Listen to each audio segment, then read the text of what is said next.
بسم اللہ الرحمن الرحیم۔ السلام علیکم ورحمۃ اللہ تعالی وبرکاتہ۔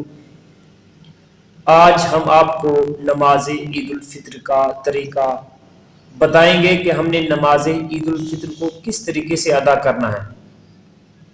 نماز عید الفطر ادا کرنے کا طریقہ یہ ہے کہ سب سے پہلے ہم نے نماز عید الفطر کی نیت کرنی ہے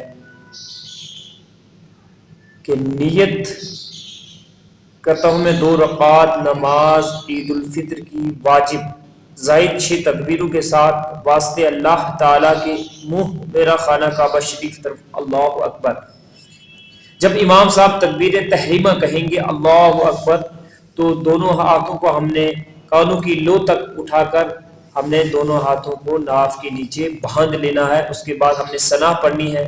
ثنا پڑھنے کے بعد امام صاحب سے 3 تکبیریں کہیں گے۔ پہلی تکبیر کہیں گے اللہ اکبر، ہم نے دونوں ہاتھوں کو کانوں کی لو تک لے جانا ہے اور ہاتھوں کو چھوڑ دینا ہے، ہاتھوں کو باندھنا نہیں ہے۔ پھر دوسری تکبیر کہیں گے اللہ اکبر، پھر ہم نے اسی طریقے سے دونوں ہاتھوں کو جو ہے کانوں کی لو تک لے جا کر چھوڑ دینا ہے۔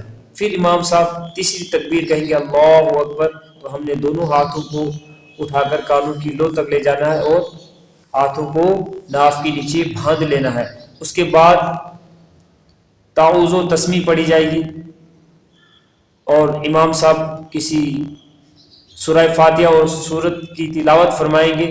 اس کے بعد امام صاحب جو ہے وہ رکوع کریں گے۔ ہم نے بھی امام صاحب کے ساتھ رکوع کرنا ہے۔ رکوع کے اندر وہی تسبیح پڑھی جائے گی جو ہم باقی نمازوں کے اندر پڑھتے ہیں۔ اس کے بعد ہم نے رکوع سے امام صاحب جب رکوع سے اٹھیں گے تو ہم نے بھی اٹھنا ہے۔ پھر امام صاحب سجدے میں چلے جائیں گے۔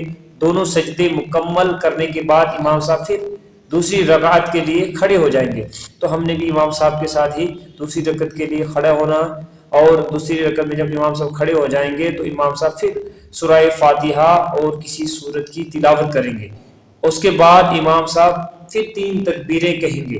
پہلی تکبیر کہیں گے اللہ اکبر، تو ہم نے دونوں ہاتھوں کو کانوں کی لو تک اٹھانا اور دونوں ہاتھوں کو چھوڑ دینا ہے۔ پھر دوسری مرتبہ امام صاحب دوسری تکبیر کہیں گے اللہ اکبر، تو ہم نے بھی دونوں ہاتھوں کو کانوں کی لو تک لے جا کر ہاتھوں کو نیچے چھوڑ دینا ہے۔ پھر تیسری تکبیر کہیں گے اللہ اکبر، پھر ہم نے وہی طریقہ اپنانا ہے، دونوں ہاتھوں کو کانوں کی لو تک لے جا کر دونوں ہاتھوں کو نیچے چھوڑ دینا ہے۔ پھر چوتھی تکبیر فوراً امام صاحب کہیں گے، اس وقت ہم نے نہ ہاتھ اٹھانے ہیں، ڈائریکٹ جو ہے ہم نے رکوع کے اندر چلے جانا ہے، اور رکوع کے اندر تسبیح پوری مکمل کرنے کے بعد 3 یا 5 یا 7 مرتبہ پڑھنے کے بعد تو اس کے بعد امام صاحب رکوع سے کھڑے ہوں گے، ہم نے بھی کھڑے ہونا ہے۔ اس کے بعد امام صاحب سجدے میں چلے جائیں گے، دونوں سجدے مکمل کریں گے۔ مکمل کرنے کے بعد التحیات پڑھی جائے گی، اور اس کے بعد امام صاحب سلام پھیریں گے، ہم نے بھی امام صاحب کے ساتھ سلام پھیرنا ہے۔ سلام پھیرنے کے بعد امام صاحب 2 خطبے دیں گے، خطبہ ہم نے سننا ہے۔ خطبہ سننے کے بعد ہماری نماز مکمل ہو جائے گی۔